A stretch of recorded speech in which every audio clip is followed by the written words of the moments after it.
కొంతమంది ఆలోచిస్తున్నారు గొడవలు పెట్టుకుంటే సమస్యల పరిష్కారం అవుతాయని. గొడవలు పెట్టుకుంటే నీళ్లు రావు, సమస్యల పరిష్కారం కావు, అభివృద్ధి జరగదు. దానివల్ల లాభం కంటే ఎక్కువ నష్టం వస్తుంది. ఆ విధంగా కాకుండా ఎక్కడికక్కడ సానుకూలంగా చర్చల ద్వారా ఏదైనా సమస్యలుంటే పరిష్కారం చేసుకుని ముందుకు పోవడంలో రెండు రాష్ట్రాలు కూడా ముందుకు పోవాల్సిన అవసరం ఉంది. ఇంకొక విషయం కూడా మనం గుర్తుపెట్టుకోవాలి. రెండు రాష్ట్రాల్లో మనోభావాలు ఉన్నాయి. ఒకప్పుడు సమైక్య ఆంధ్రప్రదేశ్ లో కూడా తెలంగాణలో ఒక మనోభావాలు ఉండేటివి, రాయలసీమలో ఇంకొక విధంగా ఆలోచించేవాళ్ళు, ఉత్తరాంధ్ర ప్రజానీకం ఒక విధంగా ఆలోచించేవాళ్ళు.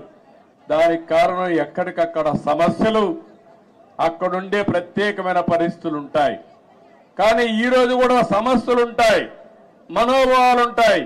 అందరి మనోభావాలు గౌరవిస్తూనే ఎక్కడికక్కడ ఐకమత్యంగా పోయి ఇచ్చిపుచ్చుకునే ధోరణిలో సమస్యలు పరిష్కారం చేసుకోగలిగితే దానికంటే ఇంకొకటి ఉండదని చెప్పి కూడా నేను మీకు తెలియజేస్తున్నా.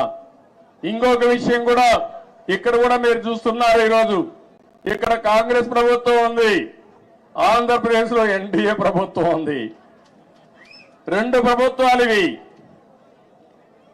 అలాంటప్పుడు ఒకరికో ఒక ఆలోచనలు ఉంటాయి, సిద్ధాంతపరంగా కొన్ని ఆలోచనలు ఉంటాయి. కానీ ఏ ఉన్నా తెలుగు జాతి ప్రయోజనాలు వచ్చినప్పుడు మాత్రం అందరం కలిసి పనిచేసుకోవాల్సిన అవసరం ఉందని చెప్పి కూడా నేను మీకు తెలియజేస్తున్నా. ఆ దిశగానే నిన్న చర్చలు జరిగాయి. ఆ చర్చలు చాలా వరకు ముందుకు తీసుకుపోతాయని కూడా నేను ఆశిస్తున్నా. కొంతమంది ఆలోచిస్తున్నారు, ఆ ఆలోచనలు మంచివి కాదు. నేను ఒకటే చెప్తున్నా, ఆ రోజు కూడా ఇన్ని జరిగితే చాలా మంది చాలా విషయాలు మాట్లాడితే నేను చేసిన అభివృద్ధిని కూడా కొంతమంది వక్రీకరించి మాట్లాడారు. కొంతమంది అన్నారు నువ్వు మొత్తం హైదరాబాద్ నే అభివృద్ధి చేశావు కాబట్టి రాష్ట్రం విడిపోయిందని కూడా శాపనార్థాలు పెట్టిన వాళ్ళు కొంతమంది ఉన్నారు నా మీద.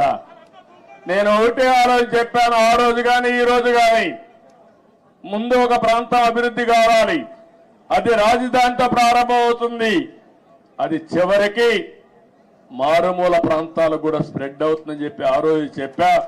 ఆ విషయం చాలా మంది మర్చిపోయి అనేక విధాలుగా మాట్లాడే పరిస్థితికి వచ్చారు.